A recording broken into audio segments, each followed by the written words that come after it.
IndiGo, air India, spice jet వీళ్ళ ముగ్గురు కలిసి మూకుమ్మడిగా SOS ఒకటి జారీ చేశారు ఇండియన్ గవర్నమెంట్తో. ఈ వార్ సిచ్యువేషన్ కనుక ఇలాగే వెళ్తే, ఆయిల్ క్రైసిస్ కనుక ఇలాగే ఉంటే అన్నిటికన్నా ఎక్కువ ఎఫెక్ట్ అయ్యేది మా ఏవియేషన్ సెక్టరే. ఆ ఆయిల్ మేము ఎఫర్ట్ చేయలేమేమో, కస్టమర్స్ మీదకి వెళ్ళాల్సి వస్తుంది, టికెట్ ప్రైసులు పెరిగిపోతే మీరు ముందే చూసుకోండి అని ఇండియన్ గవర్నమెంట్కి చెప్పారు. The Federation of Indian Airlines has flagged an aviation crisis, warning soaring ATF prices and high crack spreads in an April 26 letter. దీని గురించి ఇవాళ మనం క్లియర్గా వీడియోలో మాట్లాడాలి, ఎందుకంటే ఇది అటు తిరిగి మన దగ్గర వస్తుంది సామాన్య ప్రజలకి. ఒక వ్యక్తి ఈగో వల్ల, అందుకని ఆనవాయితీ ప్రకారం ఆ వ్యక్తి వేసిన ట్వీట్ గురించి మనం మాట్లాడుతూ మొదలు పెడదాం. నిన్న నైట్ వేసాడు ఆ ట్వీట్ మన ఇండియన్ టైం ప్రకారం. ఆయన ఎవరైనా ఉంటున్నారా? DJT ఆయన రాస్తాడు. ఆయన ఇరాన్ నాకు ఆల్రెడీ ఇన్ఫార్మ్ చేసింది there in state of collapse అని. వాళ్ళు మమ్మల్ని అడుగుతున్నారు, అర్థిస్తున్నారు, ప్రాధేయపడుతున్నారు స్టేట్ ఆఫ్ హార్మోస్ని ఓపెన్ చేయమని, ఆ బ్లాకేడ్ని తీసేయమని. అది కూడా యాజ్ సూన్ యాజ్ పాసిబుల్. ఈ గ్యాప్లో లీడర్షిప్ సిచ్యువేషన్ సెట్ చేసుకొని మళ్ళీ బ్రాకెట్లో which I believe they be able to do అని రాసి thank you for your attention to this matter DJT అని చెప్పి కంక్లూడ్ చేశారు ఆయన. ఈ ఎంటైర్ సిచ్యువేషన్ నాకు అనిపిస్తున్న పాయింట్ ఒకటే, అమెరికా మీద వేరే దేశాలకి నమ్మకం వెళ్ళిపోయింది, ముఖ్యంగా గల్ఫ్ దేశాలకి, దాని తర్వాత భారతదేశానికి. అందుకని ఇవాళ వీడియోలో మనం ఏం చేద్దాం, ఇవాళ మన గవర్నమెంట్ క్లియర్గా పెట్రోల్ క్రైసిస్ మనకు ఉండదు, మీరు కంగారు పడకండి అని చెప్పి ప్రజలతో చెప్తుంది. బట్ అది ఎంతకాలం? మన గవర్నమెంట్ అయినా ఒక లెవెల్ వరకే కదా దాన్ని తీసుకెళ్ళగలుగుతుంది. ఇదే ఆయిల్ క్రైసిస్ కనుక ఇంకో 2 months 3 months వెళ్తే, ఇవాళ ఒక బ్యారెల్, అదే ఆ బ్యారెల్ క్రూడ్ ఆయిల్ ఒకటి $117 టచ్ చేసింది. ఇప్పటిదాకా ఎప్పుడూ టచ్ అయిన రేట్ని. ఇదే ఫ్లోలో కొడితే IRGCకి సంబంధించిన స్పోక్స్ పర్సన్ ఒక మాట అన్నాడు, అమెరికాని బెదిరిస్తూ మేము $200 మేము టచ్ చేసేలా చేస్తామని చెప్పన్నాడు ఆయన. اقدامات مشابهی در منطقه صورت خواهد گرفت و اگر تحمل نفت بیش از بشکه ఆ రేట్ని టచ్ అయినా మనం ఆశ్చర్యపడాల్సిన అవసరం లేదు. అందుకనే let me be very frank, ఇవాళ మనం దీని గురించి మాట్లాడాల్సిన సమయం వచ్చింది అండ్ మనం మాట్లాడాలి కూడా. ఎందుకంటే UAE ఉంది కదా, OPEC అని ఉంటుంది. ఆల్మోస్ట్ అదొక ఆయిల్ మాఫియా లాంటిది, గల్ఫ్ దేశాలన్నీ చేసుకున్నది. ఈ OPEC నుండి UAE బయటకు వచ్చేది. 1967 నుండి ఉండే దేశం సడన్గా బయటకు ఎందుకు వచ్చింది, దీనివల్ల భారతదేశానికి వచ్చే పర్యవసానాలు ఏంటి? The United Arab Emirates says that it is withdrawing from OPEC and OPEC+. OPEC is a decades-old cartel of the world's largest oil-producing exporters. మనకి అది బెనిఫిట్టా డిఫెక్టా? కట్టే కొట్టే తెచ్చేలా మాట్లాడదాం మనం. And also there is a funny incident. State dinner ఒకటి అయింది US లో, వైట్ హౌస్ నిర్వహించింది. దానికి కింగ్ చార్ల్స్ III వచ్చారు. ఆయన మాట్లాడుతూ DJT గారికి చురకలు అంటించారు. మన నోరు మన అదుపులో లేకపోతే ఈశ్వరుడు నోరు ఇచ్చాడు కదా అని చెప్పి ఏది పడితే అది మాట్లాడితే ఇలాంటి చీవాట్లు కూడా మనకి పబ్లిక్గా తీసుకోవాల్సి వస్తుందని చెప్పడానికి ఇది చిన్న ఎగ్జాంపుల్ అంతే. చెప్పిన పబ్లిక్గా ఎంబారస్ చేశారని ట్రంప్ని. ఈ టాపిక్స్ అని 1 by 1 మనం మాట్లాడదాం. అండ్ ఇలాంటి వీడియోస్ నా సైడ్ నుంచి మీకు రోజు కూడా వస్తుంది, ఎవ్రీ సింగిల్ డే. మనకి లోకల్ ఇష్యూస్ నుంచి ఇలాంటి ఇంటర్నేషనల్ జియో పాలిటిక్స్ వరకు ప్రపంచ నలుమూలలో ఏది ఎక్కడ ఎలా జరిగినా కూడా దాన్ని అందరికీ అర్థమయ్యే భాషలో 10 నిమిషాల్లో కండెన్స్ చేసి నా స్టైల్లో మీకు ఎక్స్ప్లెయిన్ చేస్తాను. మీరు పడుకునే ముందు ఈ వీడియోస్ మీ మొబైల్ ఫోన్స్లోకి వచ్చారని మీరు ఒక్కటే పని చేయాలి, కింద కనబడే సబ్స్క్రైబ్ బటన్ నొక్కి పెట్టేసుకోండి. సబ్స్క్రైబ్ చేశారుగా, డన్. ముందుగా మనం అసలు మ్యాటర్ నుంచి మనం మొదలు పెడదాం. ఇవాళ మన గవర్నమెంట్ ప్రజలకు ఏం చెప్పింది, ఐ థింక్ ఇది ఎయిర్లైన్స్ కూడా వర్తిస్తుంది. ఇవాళ ఇండిగో ఫ్లైట్ ఒకటి ఉంది, విశాఖపట్నం నుంచి ఢిల్లీ వెళ్ళాలి. ఆ ఫ్లైట్ ప్రైస్లు దేని మీద డిపెండ్ అయి ఉంటాయి? డిమాండ్ మీద. మనకి మన భారతదేశంలో there is no fix ticket price, ఇది మన అందరికీ తెలిసిన విషయమే. ఆ డిమాండ్ రకరకాల పారామీటర్స్ మీద ఉంటుంది. ఫెస్టివల్ సీజన్, ఈ సీజన్, ఆ సీజన్ అన్ని చూసుకొని ఈ ఆయిల్ ప్రైస్లు కూడా దాంట్లో ఒక పారామీటర్. సో రేపు పొద్దున్న ఆయిల్ ప్రైస్లు పెరుగుతాయని చెప్పి వీళ్ళు ముందే SOSని జారీ చేశారు ఇండియన్ గవర్నమెంట్. ఇండియన్ గవర్నమెంట్ ఏం చెప్తుంది, ఇప్పుడు వెంటనే ఇబ్బంది లేదు, మేము ఒక సంతకం పెడితే రిజర్వ్లో ఉండే ఆయిల్స్ అన్ని బయటకు తీసి మరి మనం వాడొచ్చు, మీరు కంగారు పడకండి అని చెప్పి గవర్నమెంట్ చెప్తుంది. కానీ మనకి రిజర్వ్ కూడా ఒక 60, 70, 80 days వరకు ఉంటాయి. దాని తర్వాత పరిస్థితి ఏంటి? ఇవాళ పాకిస్తాన్కి సంబంధించిన ఒక మినిస్టర్, నాకు ఈ వీడియో చాలా ఇంట్రెస్టింగ్ అనిపించింది. He sitting on panel, Pakistan news agency ఏదో, మనకు విజువల్ చూస్తే అర్థమైపోతుంది అది. అక్కడ ఆ వ్యక్తి, మీరు పాకిస్తాన్లో ప్రైస్లు ఎందుకు పెరిగినాయి అంటే, ప్రపంచవ్యాప్తంగా చాలా దేశాల్లో ప్రైస్లు పెరిగినాయి, పెట్రోల్ కానీ ఆయిల్ కానీ డీజిల్ కానీ. మయన్మార్ లాంటి దేశాలకైతే 101% పెరిగింది. Philippines 72%, Zimbabwe 42%, UAE 40%, Pakistan 42%. అలా ఇంకా మన భారతదేశం పేరు ప్రస్తుతానికి లేదు. కానీ ఇదే క్వశ్చన్ ఆయన అడిగాడు, అదేంటి సార్ మీరు పాకిస్తాన్లో పెట్రోల్ ప్రైస్ పెంచారు కదా, అక్కడ భారతదేశంలో పెరగట్లేదే అంటే, దానికి మినిస్టర్ సమాధానం చెప్తూ, భారతదేశంలో ఒక సంతకం పెడితే వాళ్ళు ఒక సంతకం పెట్టి పెట్రోల్ ప్రైస్ని ఆపచ్చు, వాళ్ళ దగ్గర అనే రిజర్వ్స్ ఉంటే మన దగ్గర లగ్జరీ లేదని చెప్పి పాకిస్తాన్ చెప్తుంది. ఎందుకు లేదు అంటే, అండ్ कानून और इस गवर्नेंस रिजीम के मुताबिक उनको चला रहे थे. हम इंडिया की तरह नहीं है कि $60-70 मेरे पास 70 दिन का रिजर्व मेरे पास अपने पेन की एक सिग्नेचर के साथ मैं उसको रिलीज कर सकता हूं. There is no strategic reserve. Absolutely not. అదే పాకిస్తాన్కి తెలుస్తుంది. ఇదేంటంటే మెరిట్ మీద మనం పైకి వస్తే, మనం అసలు అన్బీటబుల్ స్థాయిలో ఉన్నామని చెప్పి నేను చెప్పట్లా. ఇవాళ మనకన్నా బెటర్ పొజిషన్లో చైనా ఉంది, at least in terms of reserves. వాళ్ళు CNGని కూడా రిజర్వ్ చేసి పెట్టుకున్నారు. It requires advanced equipment. మనం కూడా అది చేయగలగాలి, చేస్తాం.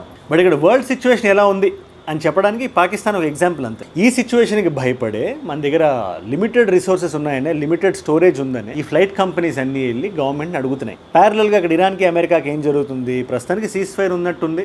వార్ ఫ్రంట్లో పెద్దగా మిజైల్ గట్రా వెళ్ళట్లేదు, కానీ స్ట్రేట్ ఆఫ్ హార్మోస్ దగ్గర టెన్షన్ అలాగే ఉంది. వీళ్ళు కొడతారని వాళ్ళు కొడతారని వీళ్ళు, ఎవరి బ్లాకెట్ వాళ్ళు వేసుకున్నారు. డబ్బులు లేని పాకిస్తాన్ వాడు వ్యాపారం వాడు చేసుకుంటున్నాడు, ఇండైరెక్ట్గా ఇరాన్కి సరుకులు సరఫరా చేస్తున్నాడు. ఇక్కడ ఎవరి గోల వాళ్ళు ఉన్నట్టుంది.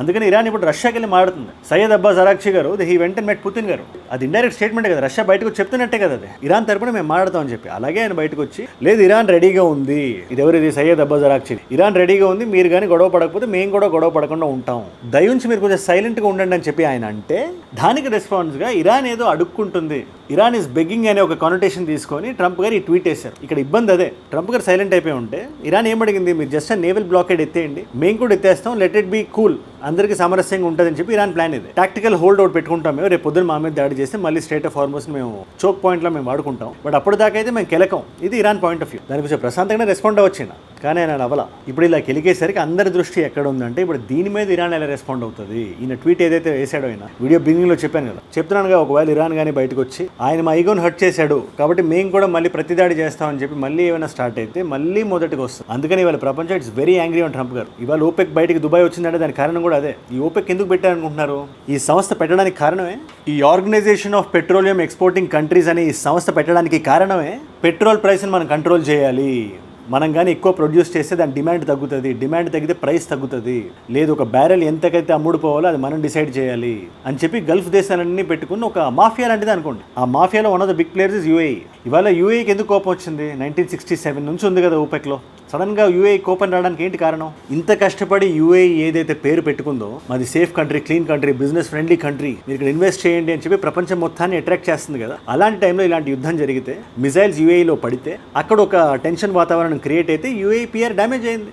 ఇవాళ ఎవరు వచ్చి ఎన్ని మాటలు మాట్లాడినా దట్స్ అ ఫ్యాక్ట్. నిజాలను ఎవరు తుడిచేయలేరు కదా. ఇవాళ యూఏఈ ఏ స్థాయికి పడిపోయిందంటే, మీరు నంబర్, ఇవాళ యూఏఈ ఏం చేస్తుందంటే ఇంటర్నెట్ సెన్సర్ చేస్తుంది. ఏవేవైతే ఫుటేజ్ యూఏఈలో ఉండే ఫుటేజ్ బయటికి రాకుండా ఆపుతుంది. అండ్ ఇదంతా ట్రంప్ గారి వల్లే కదా. అండ్ ఈ చుట్టుపక్కల ఉండే గల్ఫ్ కంట్రీస్ ఏవైతే ఉన్నాయో, ముఖ్యంగా సౌదీ అరేబియా అనే దేశం, ఇప్పుడు యుద్ధం జరిగినప్పుడు సౌదీ మీద దాడి జరిగింది, ఖతార్ మీద, బహ్రెయిన్ మీద, కువైట్ మీద, ఒమాన్ మీద, ఏ దేశాన్ని వదలలేదు. ఇప్పుడు ఈ దేశాలన్నీ మీరు ఇన్ని ఫర్ ఎగ్జాంపుల్ ఇప్పుడు సౌదీ అరేబియా ఉంది, మీరు ఇంత కష్టపడి మీరు ఎక్విప్మెంట్లు కొంటున్నారు, లాక్హెడ్ మార్టిన్ అంటారు, ఎయిర్ డిఫెన్స్ సిస్టమ్ అంటారు, పాకిస్తాన్తో ప్యాక్ట్ అంటారు, ఫైటర్ జెట్లు అంటారు, ఇవంటారు, అన్నీ కొనేసుకొని మీరు ఎందుకు స్పెండ్ చేయట్లేదు మీరు అని చెప్పి ఒక డైరెక్ట్ స్ట్రైట్ క్వశ్చన్ అడిగే అవకాశం ఉంది. ఇవాళ ఆ కోపం సౌదీ అరేబియా మీద ఉంటుంది. ఇవాళ ఇరాన్ కూడా ఓపెక్లో ఉంది.